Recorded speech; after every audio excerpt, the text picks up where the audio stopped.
যুবক ভাইরাকে বলছি, গুটকা খেতে খেতে মসজিদে আসেন, মদ পান করতে করতে মসজিদে আসেন, গাঁজা পান করতে করতে মসজিদে আসেন, আপনার সলাৎ গ্রহণ হবে না। সলাৎ গ্রহণ না হলে সমস্ত আমলই বাতিল হয়ে যাবে। আজ দিয়ে সলাৎ গ্রহণযোগ্য হয়, সমস্ত আমলই গ্রহণযোগ্য হয়ে যাবে।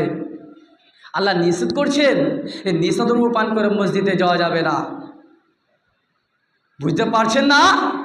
আজকে 40 বছর হয়ে গেছে, 50 বছর হয়ে গেছে, আজকে যাদের বয়স হয়ে গেছে 40, 50, 60, 70, 80, আজকে এখন বর্তমানে দেখা যাচ্ছে সলাৎ আদায় করছে না। আমি যখন বলি চলো ভাই জানো না, চলো নামাজ পড়তে চলো, ওই যে বয়স হলেই যাব। আপনার মৃত্যু হবে না? আপনি মরণকে ভয় করেন না? আপনার ভয় নাই? যার অন্তরে ভয় থাকবে সে কোনোদিন পাপ কাজ করতে পারে না, সে কোনোদিন জেনা করতে পারে না, কেউ অত্যাচার করতে পারে না। যার অন্তরে দিলে ভয় থাকবে, তাকওয়া থাকবে, সে জেনা করতে পারে না, সে ব্যবচার করতে পারে না।